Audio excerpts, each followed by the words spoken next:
L Shaddai El Shaddai సర్వశక్తిమంతుడా. El Shaddai El Shaddai సర్వశక్తిమంతుడా.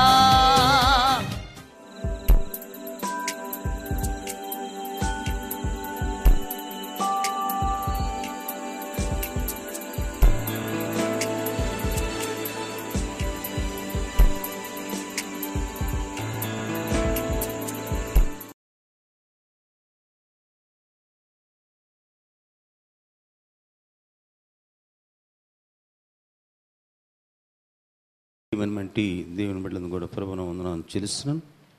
ద్వితీయోపదేశకాండం 10:12 నీవు పగలగొట్టిన మొదటి పలకల మీద. ద్వితీయోపదేశకాండం 10:12 కాబట్టి ఇశ్రాయేలు నీ దేవుడైన యెహోవా భయపడి ఆయన మార్గములన్నిటిలో నడుచుచు ఆయన ఆజ్ఞలన్నిటిలో నడుచుకుంటూ ఆయన ప్రేమించి నీ దేవుడైన యెహోవాను నీ పూర్ణ మనసుతోను నీ పూర్ణాత్మతోను సేవించి తర్వాత నీ మేలు కొరకు నేడు నేను నీకు ఆజ్ఞాపించిన యెహోవా ఆజ్ఞలను కట్టడలను అనుసరించి నడుచుకున్న మాట కాక నీ దేవుడైన యెహోవా మరి నీ దేవుడు ఏమడుగుతున్నాడు? ప్రార్థన చేసుకుందాం. పరిశుద్ధుడైన తండ్రి, నిశ్చయంగా ప్రభా నీకు వందనాలు చెల్లిస్తున్నా. ప్రభా ఎన్నికలేని ప్రభా నీ పాదాలు కడుక్కుని తండ్రి కొద్ది నిమిషాలు తండ్రి నా మాట కాక నీ మాటగా నీ బిడ్డలతో నాతో మాట్లాడు ప్రభా. సమస్తమైనా నీ పరిశుద్ధత మాట్లాడి సహాయం చేయండి. ఈ లేఖనాలైనా ప్రతి బిడ్డకి నాకు గ్రహించి మనసును దయచి వాక్యాన్ని కాటక ప్రతి ఆటక నేస్త్రములు బంధించి ప్రభా సన్నిధి మెడిగా మా సహాయం చేయండి. ఏసే పరిశుద్ధ మాట ఏడుకున్నాను తండ్రి. కాబట్టి ఇశ్రాయేలు నీ దేవుడైన యెహోవాకు భయపడి ఆయన మార్గములన్నిటిలో నడుచుచు ఆయనను ప్రేమించి నీ దేవుడైన యెహోవాను నీ పూర్ణ మనసుతోను నీ పూర్ణాత్మతోను ప్రేమించి నీ మేలు కొరకు నేడు నేను నీకు ఆజ్ఞాపించి యెహోవా ఆజ్ఞలను నేను ఆజ్ఞాపించి యెహోవా ఆజ్ఞలను కట్టడలను నడుచుకున్న మాట కాక నీ దేవుడైన యెహోవా నిన్ను మరి ఏమి అడుగుతున్నాడు? ఏమి అడగటల్లా. ఆయన భయపడు, ఆయన మాట విను, ఆయన ప్రేమించు. పూర్ణ మనసుతో, పూర్ణ బలముతో, పూర్ణ వివేకంతో ఆయన ప్రేమించున్నాడు. దేవుడు మనల్ని ప్రేమించడనే ఆధారం ఉంది, కానీ మనం ఆయన ప్రేమించినామని ఆధారం ఎంత మాత్రమూ లేదు. కానీ మనం భూమి మీద ఉన్న వాటిని ప్రేమిస్తున్నాం, కానీ ఆయన ప్రేమించు అని మోషేకి ఇశ్రాయేల్ ప్రజలతో చెప్పబోయా అని చెప్తున్నాడు. మోషే దేవుడు ప్రేమించినట్టుగా ఆధారం ఉంది. మోషే దేవుడు ప్రేమించాడు, అబ్రహాము దేవుడు ప్రేమించాడు. మనం ప్రేమిస్తున్నా? ఉదాహరణకి నీ కుటుంబంలో ఎవరన్నా నువ్వు ప్రేమించావనుకో, కూర్చున్నా లేచిన ఎవరు గుర్తుకొస్తారు? వాళ్ళే గుర్తుకొస్తారు. ఒకళ్ళు చిన్నపిల్లకాయలు కావచ్చు, పెద్దలు కావచ్చు. లేదు, దేవుణ్ణి ప్రేమించాలి. దేవుణ్ణి ప్రేమిస్తే ఆయనతో గడపడానికి ఇష్టపడతావు. దేవుణ్ణి ప్రేమికపోతే నీ శరీరాన్ని ప్రేమించావనుకో, అది ఏది చెప్తే అదే ఉంటావు. దేవుణ్ణి ప్రేమించేవాళ్ళు చాలా తక్కువ. దేవుణ్ణి ప్రేమించడానికి ఇష్టపడాల. అది కొద్ది కష్టంగా ఉంటుంది, మొదట్లో ముళ్ళ మీద కూర్చున్నట్టుగా ఉంటుంది. కానీ దేవుడు ప్రేమించేవాడికి దేవుడితో సామాసం చేయటానికి ఇష్టపడాల. ఇష్టపడితే అప్పుడు సమస్యలన్నీ వీరు దేవుడిని ప్రేమించాలా, వీళ్ళని దేవుడు ప్రేమించాడు. మీ పితరులను ప్రేమించా నేను, ప్రేమించి నేను ఎట్లా తీసుకొచ్చాను. ఇక్కడ చూస్తున్నాడు, ఇక్కడ 14వ వచనంలో ఏమంటున్నాడు? చూడుము, ఆకాశం మహాకాశము భూమి అంతటను నీ దేవుడైన యెహోవా అయితే యెహోవా నీ పితరులను ప్రేమించి, అర్థమైందమ్మా, మీ పితరులు ప్రేమించాడు, వారి యందు ఆనందపడ్డాడు. సమస్త జనములలో వారి సంతానమైన మిమ్మును నేటి వలె ఏర్పాటు చేసుకున్నాడు. అర్థమైందా? అబ్రహామును బట్టి ఇస్సాకును బట్టి యాకోబును బట్టి 12 గోత్రాలను ఇశ్రాయేలుకి చెప్తున్న మాట ఇది. మీ పితరులు ప్రేమించాడు. అబ్రహాము దేవుడు అన్నాడు, ఇస్సాకు దేవుడు అన్నాడు, యాకోబు దేవుడు అన్నాడు. వాళ్ళని నేను ప్రేమించాను కనుక వాళ్ళకి ఇస్తానని చెప్పిన పాలు తిని ప్రపంచ దేశానికి మిమ్మల్ని తీసుకొస్తానని మాట ఇచ్చా, ప్రేమించాను. అయితే మీరేం చేస్తున్నారు? 16వ వచనం ఉన్నాడు ఇక్కడ, కాబట్టి మీరు లోబడనొల్లని స్వభావము లోబడనొల్లని స్వభావం రోసివేసి ఇక మీదట ముష్కరులు కాకుండా ఇక మీదట ముష్కరులు కాక ఏలియనగా నీ దేవుడైన యెహోవా పరమదేవుడును పరమ ప్రభువై ఉన్నాడు. ఆయనే మహాదేవుడు పరాక్రమవంతుడు భయంకరుడైన దేవుడు. ఆయన నరుల ముఖమును లక్ష్య పెట్టేవాడు, లంచం పుచ్చుకునేవాడు కాదు. ఆయనకి ఏదన్నా ఇచ్చి రోమన్ క్యాథలిక్ వాళ్ళు ఆ పోపు దగ్గరికి వెళ్ళి నేను పాపం చేశానయ్యా అని పోపు దగ్గర చెబితే పోపు అంటాడు, పాప క్షమాపణ పత్రాన్ని కొనుక్కో, నేను ప్రార్థన చేస్తా అంటాడు. అట్లా వాళ్ళ సంఘాలన్న పాప క్షమాపణ పత్రం ఉంటుంది. మీకు తెలుసా? మీకు తెలియని చాలా ఉన్నాయి. మరి అమ్మని సేవిస్తారనమాట. పాప క్షమాపణ పత్రాన్ని కొనుక్కుంటే నీ పాపాలు బావో, నీ పాపం తీసివేయగలన ఆయన వేడుకుంటే, ఆయన నీలోకి వస్తే పోద్ది. అదే కొత్త నిబంధనలు చెప్పేది. ఆయన పాపమును గురించి, నీతిని గురించి, తీర్పుని గురించి ఒప్పింపజేస్తాడు. అందరం పాపులమే, కానీ పాప క్షమాపణ పత్రాన్ని కొనుక్కో అంటే ఒక రసీదానికి ఇంత ఫీజు పెడతారు. నా చెవిలో చెప్పు, నేను నీకు క్షమిస్తాను అంటే వాళ్ళ దృష్టిలో పోపే దేవుడు. ఈయన పరమదేవుడు, పరమప్రభు, భూమి ఆకాశం సూచించిన దేవుడు. ఈయన దేవుడని అంటల్లా, వాళ్ళకి ఆయనే దేవుడు. ఆయన ఏది చెప్తే అదే కదా. మనుషుల దేవుడు కాదు, ఆయన దేవుడు. నాకు ముందు కానీ నాకు వెనక కానీ ఏ దేవుడు లేడు. మీకు తెలుసా? 20 లక్షల మందిని 40 సంవత్సరాలు అని ఏమీ ఆధారమే లేకుండా మంచిళ్ళు ఇస్తూ ఆహారం పెట్టు, వాళ్ళకి ఏమీ అపాయం లేకుండా పోషించాడు. హల్లెలూయా! సాధ్యపడిద్దా? ఒకసారి ఆలోచించండి. చెప్పు తెక్కుండా ఉంటుందా 40 సంవత్సరాలు? గుడ్డ మాయకుండా ఉంటుందా? నీ గుడ్డ నువ్వు పెరుగుతుంటే, నీ పిల్లకాయలు పెరుగుతుంటే నీతో పాటు గుడ్డలు కూడా పెరిగినాయిగా. అది ఏమన్నా చదివారా ఎప్పుడన్నా? ఇప్పుడు నీ పిల్లకాయలు పెరుగుతున్నారు, పిల్లకాయలతో పాటు గుడ్డలు పెరుగుతున్నాయి కదా. గుడ్డ ఏమన్నా రంగు పోయిందా? లేదే. రంగు అట్టే ఉంది. గుడ్డ మాయలేదు, కీలు వాయలేదు, చెప్పు తెగలేదు. 40 సంవత్సరాలు పోషించిన దేవుడు. అలాంటి దేవుడు మనం కలిగి ఉన్నాం. అందుకనే ఆయన్ని ప్రేమించు. ఏదో ఊరక చేస్తే అది ఉపయోగం లేదు. దేవుణ్ణి ప్రేమిస్తా అంటే గుర్తేంది? అసలు దేవుణ్ణి ప్రేమిస్తా అంటే గుర్తేందండి? ఆజ్ఞని కట్టలగా ఎవరిని ప్రేమించమన్నాడు యేసయ్య? దేవుడు ఎవరిని ప్రేమించాడు కొత్త నిబంధనలో?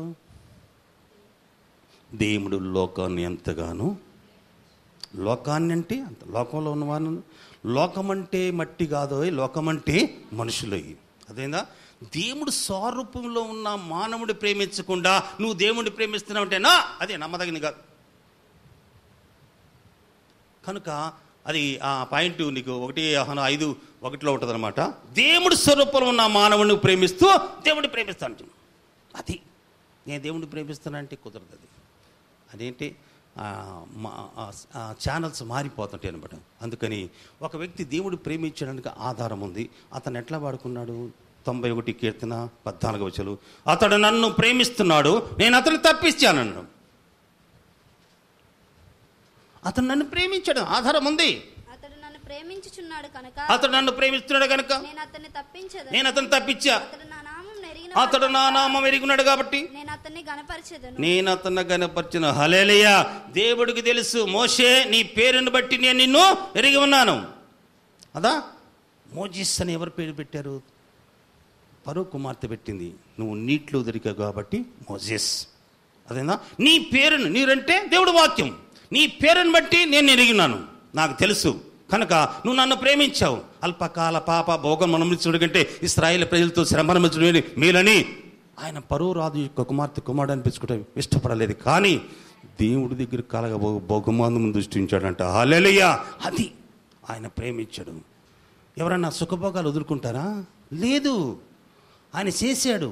ఆయన ఎందుకు మన ముందు ఇక్కడ ఉండడం? తర్వాత ఏమన్నాడు కదా 15 వచనం, అతడు నాకు మొరపెట్టగా నేను అతనికి ఉత్తరం ఇస్తా, శ్రమలో నేను అతనికి. అర్థమైందమ్మా? శ్రమలో దేవుడు మనం ప్రేమిస్తే శ్రమలో మనకు తోడుగా ఉంటాడు. ప్రభువా ఏం చేయమంటా? ముందు పోతే సముద్రం, వెనకపోతే ఫరో రాజు వస్తున్నాడు, కత్తులు ఎత్తుకొని వస్తున్నాడు.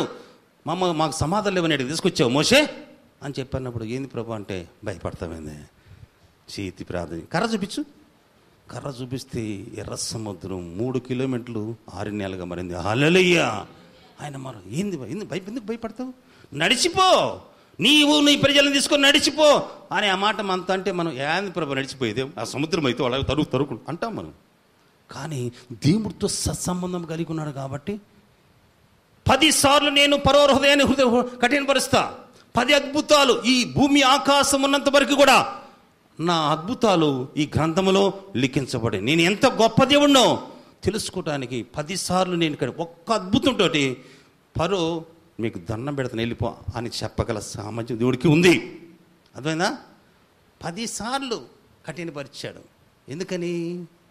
అర్థం చేసుకోవాలా, ఆయన నామం మహిమార్థం రావాలా. ఈయన పిలిచినప్పుడు ఏమన్నాడు? నేను నత్తోని, నాకు తెలియదు, నా వల్ల కాదన్నాడు.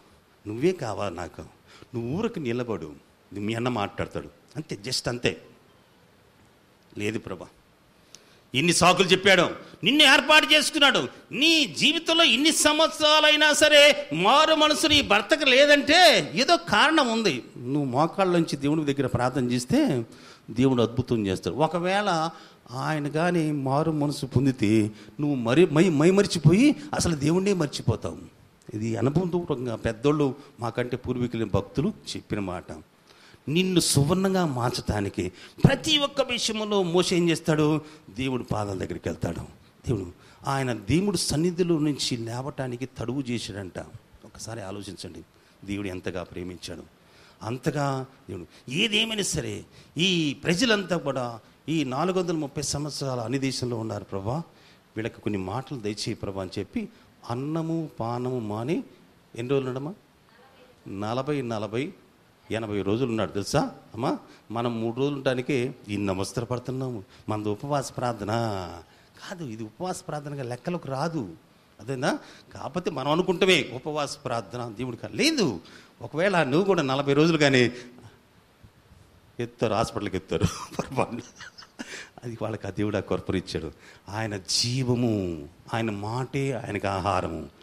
నన్ను తినువాడు నా మూలంగా బ్రతుకుతాడు, దొరికిన వారికి జీవమును సర్వ శరీరముకు ఆరోగ్యము. ఆశ్చర్యం అనమాట. 40 రోజులు ఎట్టున్నాడు మంచులు కూడా తాగకుండా, మనం ఒక అరగంటకు ఒకసారి మంచులు తాగుతామే అని చెప్పి ఆశ్చర్యపోవచ్చు. కానీ దేవుడు ప్రణాళిక, మోషేని దేవుడు ప్రేమించాడు. నువ్వు ప్రేమిస్తున్నావా? ఒకసారి గ్రహించాలా. మనం ఆయన ప్రేమించడానికి జస్ట్ ఒక్క మాట చెప్తున్నాడు. మనకు యోహాను సువార్తలో చూడండి 14వ అధ్యాయంలో 23వ వచనంలో, ఒకడు నన్ను ప్రేమిస్తే ఒకడు నన్ను ప్రేమించువాడైతే నా మాట గైకొనును. ఒకడు నన్ను ప్రేమించువాడైతే నా మాట. యేసు ప్రభు ఏది చెప్పాడు? మోషే 10 ఆజ్ఞలు ఇచ్చాడు, ఇచ్చింది యేసు ప్రభే. యేసు ప్రభు సంఘానికి ఒక ఆజ్ఞ ఇచ్చాడు. చెప్పనా? ఒకే ఆజ్ఞ ఇచ్చాడు, ఒకటే ఆజ్ఞ ఇచ్చాడు. మీరు నా శరీరము, నేను మీకు శిరస్సు. భిన్నమైన అభిప్రాయాలు ఉండకూడదు. అందరూ ఒకటే, ఒకే దేవుడు, ఒకే తండ్రి, ఒకే మార్గం, ఒకే విశ్వాసం. నిశ్చిత్తులోకి వెళ్ళాలా? మీరు ఒకరేడలా ఒకరు, అది ఈ ఆజ్ఞ ఇచ్చాడు. ఆ మాట మనం చెప్పుకుంటాం కానీ వింటాం కానీ మన దగ్గరికి వచ్చి ఏదో ఒక తేడా కనపడతానే ఉంది. వారు వేరు, మనం వేరు. వారు నల్లవాళ్ళు, వీళ్ళు తెల్లవాళ్ళు. వారు అగ్రకులస్తులు, యేసు ప్రభు ఏ కులస్తుడు? రాజులకు రాజు, ప్రభులకు ప్రభు, చక్రవర్తికి చక్రవర్తి. ఆయన నిన్ను ఆయన వంశంలో చేర్చుకున్నాడు. మరి నువ్వు అట్లా ఆలోచించాలి కదా, ఒకవేళ ఆలోచించాలి. అందుకని అంటున్నాడు ఇక్కడ 21వ వచనం, నా ఆజ్ఞ అంగీకరించు వాటిని గైకొనువాడు నన్ను ప్రేమించువాడు. అదే యేసు ప్రభు ఇచ్చిన ఒక ఆజ్ఞ ఏంది? మీరు ఒకరేలా ఒకరు ప్రేమించండి. దేవుడు ప్రేమించాడు. మనం పాపంలో ఉండగానే దేవుడు మనల్ని ప్రేమించాడు. కానీ విశ్వాసులకు విశ్వాసులు శత్రువులు, బోధకులకు బోధకులు శత్రువులు. శత్రుత్వం కలగజేస్తుంది. దుష్టుడి పని అంతా అదే. కనుక అట్లా మనం ఉండకూడదు. కులాలను బట్టి కొంతమంది ద్వేషిస్తారు. నో, అదే యేసు ప్రభువులో కులం లేనేది లేదు. ఒకవేళ ఉందంటే నువ్వు ఇంకా విగ్రహారాధన చేస్తున్నావని దాని అర్థం, నీకు తెలియదని అర్థం. లేదు. యేసు ప్రభువులు వచ్చిన తర్వాత అందరము ఒకటే. నువ్వు ఇంకా పాలు దాగి స్థితిలో ఉన్నావు అనుకోవాల్సింది ఒక మాటలా మాట్లాడి, నీకు ఆ విషయం తెలియకపోతే. ఇంకా కొన్ని ప్రాంతాల్లో ఆ కులాలను బట్టి చర్చీలు ఉంటాయి, కులాలను బట్టి మార్గాలు ఉంటాయి. లేదు, అట్లా ఉండకూడదు. మనం యేసు ప్రభు వచ్చిన తర్వాత యావత్ భూమి మీద ఒక్క మానవం నుంచే మానవుణ్ణి సృజించాడు అని బైబిల్ చెప్తుంది. కాబట్టి మనము అట్లా కాదు, ప్రాంతాన్ని బట్టి భాషను బట్టి కూడా మనం ఉండగలం. ఎవరైనా సరే క్రీస్తు రక్తంలో మనం కడగబడితే వాళ్ళు మన వారిని మనం ప్రేమించాలని. అక్కడ ఏమంటున్నాడు కూడా, నన్ను ప్రేమించువాడు నా తండ్రి వలన ప్రేమింపబడను, నేను వారిని ప్రేమించి వారికి నన్ను నేను. అది ఎందుకు ప్రత్యక్షపరచలేదంటే మనం ఆయన ప్రేమించడంలా, అర్థమైందా? ఫస్ట్ మనం ఆయన ప్రేమించడం అంటే ఆయనతో గడపడానికి ఇష్టపడాలా. ఆయనతో ఎన్ని గంటలు గడుపుతున్నావు? ఇక్కడ ప్రస్తుతానికి 10 గంటలకు ప్రార్థన బిగినైంది, 2 గంటలకు అయిపోద్ది. మళ్ళీ ఇంటికి పోయిన తర్వాత మన దినచర్య మామూలే. పోనీ ఈ 3 రోజులు ప్రార్థన జరిగింది, బాగానే ఉంది. రేపటి నుంచి ఎవరితో గడుపుతా? అది నిన్ను కన్నాడు, కొన్నాడు, ముద్రించుకున్నాడు. నీకు అన్నీ ఆయనే, పూర్ణ మనస్సుతో, పూర్ణ బలంతో, పూర్ణ వివేకితోడు నువ్వు దేవుడిని ప్రేమిస్తుంటే మళ్ళా ఆయనతోటి నువ్వు గడపటానికి నీకు ఎందుకు ఈ రక్షణ ఇచ్చాడంటే ఆయనతో గడపటానికి, ఇంక ఉదయం కాదు. నేను బైబిలే చెప్తున్నా, సొంత మాటలు నేను చెప్పను ఎప్పుడు కూడా. నాకు అలవాట్లేదు. 1 కొరింథీ 1:9 ఉంది, దేవుడితో సావాసం చేయడానికే నీకు రక్షణ ఇచ్చాడు, అంతేగాని ఈ ప్రపంచాన్ని ఏలటండి కాదు. దేవుడితో సావాసం చేయి, ఆయన నీకు మార్గం సిద్ధపరుస్తాడు. మోషే దేవుడితో సావాసం చేశాడు కాబట్టి ఎన్ని సమస్యలు వచ్చినా సరే అన్నింటినీ దేవుడు చేశాడు, తొలగించాడు. కాబట్టి ఇందాక మనం ఒక మాట విన్నాము, ఏలియా ప్రార్థన చేస్తే మేఘవంతని ఎన్నిసార్లు ప్రార్థన చేశాడు? మనం చేసాం 7 సార్లు. ఆ మేఘము అగపడేదాకా ఆయన ప్రార్థన మానుకోవాలా. అది కదా, మనం ఏదో కాసేపు చేసి వెళ్ళిపోతాం. అర్థమైందా? అబ్రహాం ప్రార్థన చేశాడు, సొదొమ పట్టణానికి నాశనం చేసిపోతాను బట్టి దేవుడు చెప్పాడు. అబ్రహాం గురించి దేవుడికి ముందే తెలుసు. అబ్రహాము తన తర్వాత తన సంతతి వారిని నీతి న్యాయం ప్రకారం నడిపిస్తాడని నాకు తెలుసు అని దేవుడు అబ్రహాం గురించి సాక్ష్యం ఇస్తున్నాడు. నీ గురించి కూడా తెలుసు, నా గురించి కూడా తెలుసు. అబ్రహాము నమ్మకమైన మనసు కలిగిన వాడని దేవుడు ముందుగానే ఎరుగున్నాడు. అందుకని అబ్రహాము చెప్పకుండా ఏ కార్యము దేవుడు చేయడు. అబ్రహాము దేవుడిని ప్రేమిస్తున్న ఆధారం ఉంది.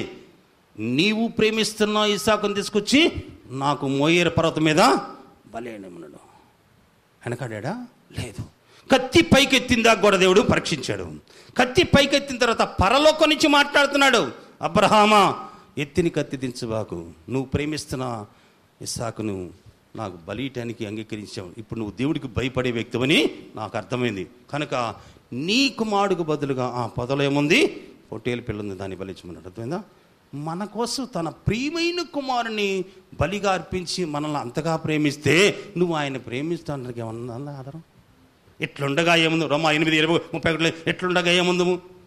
తన ప్రియ కుమారుని మన కోసం అర్పించడానికి ఏమడిగినా ఇవ్వడా? ఏమంటాం? దేవుడు మన పక్షం ఉండగా మనకు విరోధి ఎవడు? తన స్వకీయ కుమారుని అనుగ్రహించుటకు వెనుక తీయక మనందరి కొరకు ఆయనను అప్పగించిన వాడు. అర్థమైందమ్మా? ఈయన నా ప్రియ కుమారుడు, ఈయన నేను ఆనందిస్తున్నాను అని ఒక మేఘములో ఉండి ఒక ప్రత్యక్షత పేతురు చూశాడు. ఈ రూపాంతరం చెందాడు యేసు ప్రభు. ఆ కొండ దగ్గరికి వెళ్ళి ఏలియా మోషే వచ్చి మాట్లాడుతున్నాడు. ఆ మాట్లాడేది ఏమన్నా, రేపు నీకు యెరూషలేములో ఇలాంటి నిర్గమ జరగబోతుంది అని చెప్పి మాట్లాడుతున్నారు. ఆ మాట్లాడే సందర్భంలో ఆ స్వరము విన్నది, ఈయన నా ప్రియ కుమారుడు అంటే. మోషే ఏమన్నాడు, పేతురు ఏమన్నాడు, ప్రభా ఏలీకొకటి నీకొకటి మోషేకొకటి 3 పన్నసాలు కడతాను అంటే 3 గుళ్ళు కడతాను. ఇక్కడ ఏముందాం ప్రభా, అందరు కొండ ఎక్కుతారు, నేను ఇక్కడ కూర్చుంటాను, మనం అంత ఎక్కడే ఉంటాం, అందరు ఎక్కుతారు. నో. అప్పుడు ఆకాశం నుంచి ఒక వాక్కు వినపడింది, ఈయన నా ప్రియ కుమారుడు, ఈయన మాట వినండి అని చెప్పింది. అప్పుడు ప్రభు అన్నాడు, ఈ వాక్కు నా కోసం కాదు మీకోసం వచ్చిందని. ఆ మాట పేతురు 2 పేతురు 1:19 ఏమంటాడంటే, ఇంతకంటే ప్రవచనాత్మైన వాక్యము మనకున్నది, దాని యందు నువ్వు లక్ష్యం ఉంచితే నీకు మేలు అంటాడు. ఇంతకంటే స్థిరమైన ప్రవచన వాక్యము మనకున్నది, తెల్లవారి వేకు చుక్క నీ హృదయములో ఉదయించు పర్యంతము ఆ వాక్యము చీకటి గల చోట వెలిగించు దీపమైంది, దాని యందు నువ్వు లక్ష్యం ఉంచితే నీకు మేలు. అర్థమైందమ్మా? నీకు మేలు చేసేది ఎవరు చేస్తారు నీకు మేలు? ఏ మానవుడు నీకు ఉచితంగా మేలు చేయడు. నాకు తెలిసి నేను నా అనుభవంలో చెప్తున్నా. ఒకవేళ చేస్తే ఏదన్నా ప్రతిఫలం ఆశించి చేయాల్సిందే. రాజకీయ నాయకుడు మేలు చేస్తున్నాడా? వాడు ఏదో ఉంది మొత్తానికి ఓట్ల కోసం. బంధువులు ఎవరు మేలు చేస్తున్నారా? ఉంటే అంతా పొగుడుతారు, అబ్బా భారతిని అంత తాను లేవు, లేకపోతే నీ మొహం కూడా చూడరు. కడుపును పుట్టిన బిడ్డలు కూడా అంతే. ఎప్పుడు కుమ్మని ఎన్నోసార్లు మీకు చెప్పా, కొడుకైనా పెళ్ళైన దాకా నీ కొడుకు, తర్వాత నీ కొడుకు కాదు. ఆమె వచ్చి అంటది, మా ఆయన అంటది, అయిపోయాయి చరిత్రకాలు ఉంటే నువ్వని ఉండాలి నేను. అట్లా దేవుణ్ణి ఎరిగిన వాడి కుటుంబంలో ఎన్నో జరుగుతూ ఉన్నాయి. కనుక ఏదేమైనా సరే ఉచితంగా అక్కడ ఏమన్నాడంటే, దాని ఎందు నువ్వు లక్ష్యం వస్తే నీకు మేలు. అర్థమైందమ్మా? నీకు ఎవరో ఒక దూత వచ్చి నీతో మాట్లాడితే అప్పుడు మేలు అప్పుడు వింటావు నువ్వు. ఆ మాట ఎవరు పలికారు తెలుసా? 20 వచ్చిన ఏమన్నాడు, నా పరిశుద్ధాత్మ వల్ల మాట్లాడుతున్నా మాట్లాడిన సంగతి నీకు తెలుసా? ఒకడు తన ఊహను బట్టి చెప్పుట వలన లేఖనంలో ఏ ప్రవచనమును పుట్టదో మొదట గ్రహించుకుని ప్రవచనము ఎప్పుడైనాను మనిషి ఇచ్చిన బట్టి కాదు. కొంతమంది ముఖం చూసి మాట్లాడతారు, నా నువ్వు చెప్పేది ఆయనకి తెలుసు. నా ఇచ్చిన బట్టి మాట్లాడకూడదు, ఆయనకి తెలుసు. యోహాను సువార్త 2:24 ఉంది. మనుషుల గురించి సాక్ష్యం చెప్పాల్సిన అవసరమో లేదు, అందరి హృదయాలు ఎరిగిన వాడు ఆయన. కనుక తన్ను వారు వశం చేసుకోవాలా. మనుషుని ఆంతర్యం ఎరిగిన వాడు కంటే నువ్వు యేసుప్రభు నమ్ముకుంటావో విడిచిపెడతావో అని తెలుసు. అదేనమ్మా? దేవుడి దగ్గర మేలు పొందుకున్న తర్వాత లోకంలోకి వెళ్ళిపోదాం అనుకున్న వాళ్ళు చాలామంది ఉండరు. అని తెలుసు. గొప్ప గొప్ప వాళ్ళని పిలవలా, శాస్త్రులను పిలవలా, పరిశీలన పిలవలా, ప్రధాన యాజకులను పిలవలా. ఆయన అవసరమైతే పిలుస్తాడు. కానీ విచ్చి లేని పామల్ని, ఎందుకు పనికిలేని చదువు లేని వాడిని పిలిచాడు. నిన్ను పిలిచాడు, నన్ను పిలిచాడు. ఆయనకి తెలుసు, నీ గురించి ఆయనకి తెలుసు. కనుక మోషే గురించి దేవుడికి తెలుసు. మీకు తెలుసా? మోషే గురించి స్పష్టంగా చెప్తున్నాడు. మోషే,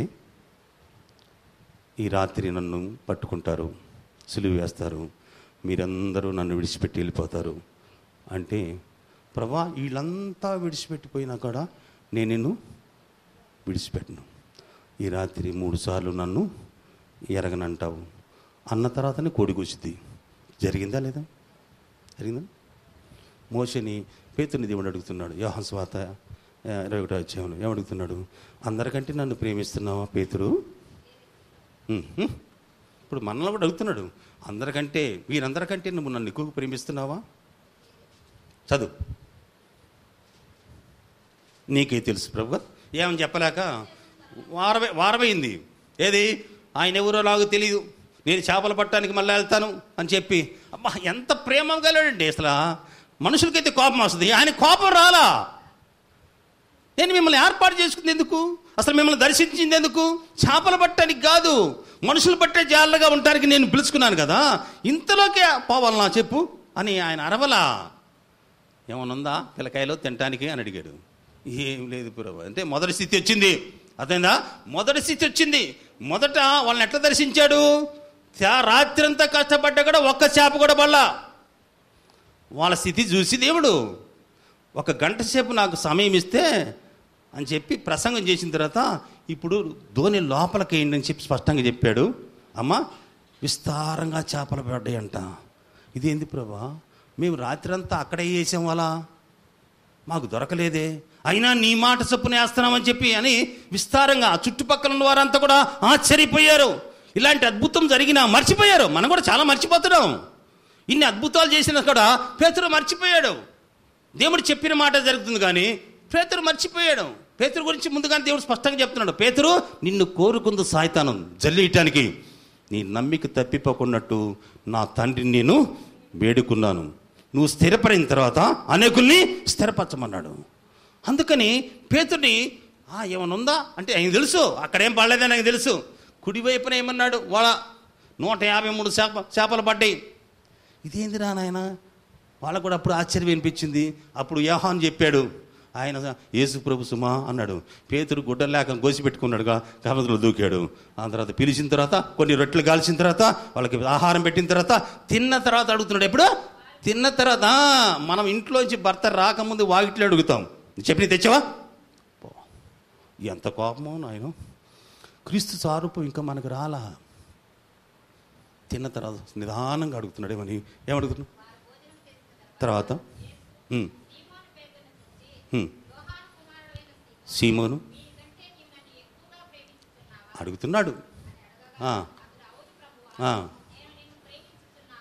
మనం కూడా అంతే.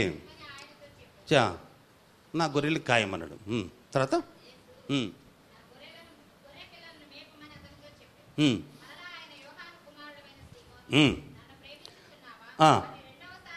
అడగ్గా అన్నావు, చెప్పాను ఖాయమధ్యం.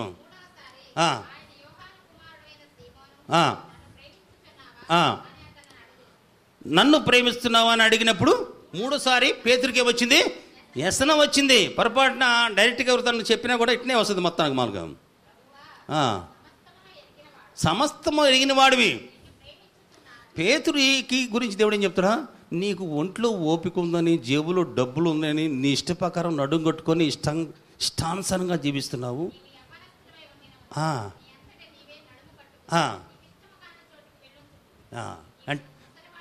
అయినప్పుడు నీకు ఇష్టం కాని చోటుకి తీసుకెళ్తారు. అర్థమైందమ్మా?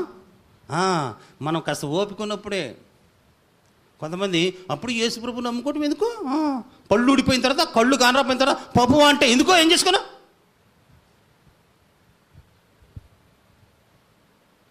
అట్లాగా ఆయన ఇట్టి మరణం పొందబోతున్నాడు యేసు ప్రభు ముందుగానే చెప్పాడు. అర్థమైందా?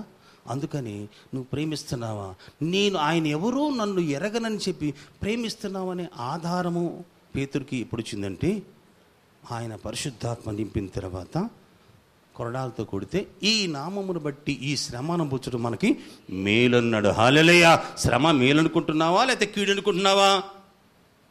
చదువు యోహాను సువార్త అపోస్తలుల కార్యం 5:41. ఆ నామము కొరకు అవమానం పొందుటకు ఏం చేశారు? కొరడాలతో కొట్టారు సువార్త చెప్పొద్దంటే. అర్థమైందమ్మా? వారు దేవుని ప్రేమించారు కాబట్టి, అప్పటికి యెహోవా ఉత్తముడని రుజువు తెలుసుకున్నారు కాబట్టి, వారు ఆ నామమును బట్టి మాకు ఈ శ్రమ రావటము మేలే. శ్రమ రాక మునుపు నేను త్రోవ విడిచి తిరిగి తిని, శ్రమ రావటం నాకు మేలు. శ్రమ ఎందుకు వస్తుందంటే దేవుడితో సావాసం చేయటానికి అమ్మా. దయచేసి గమనించండి. నీకు శ్రమ వచ్చిందంటే నేను ఏదో శిక్షించడానికి కాదు, జస్ట్ అంతే. నువ్వు ఆయనతో సావాసం చేయటానికి. ఆకలి పని చేపిస్తుంది, అవసరం ప్రార్థన చేపిస్తుంది. అది ఎంతసేపు చేస్తూ తెలియదు. యేసు ప్రభువు చెప్పాడు, పగలంతా దేవుడు పనిచేశాడు, రాత్రి అంతా దేవుడితో మాట్లాడాడు. కనుక అలాంటి దృష్టి ఈ సంఘానికి ఇచ్చాడు. ఈయన నాటిన కొమ్మ అలాంటిది. నేను నాటిన కొమ్మను ఎవడు పెళ్ళగించలేడు.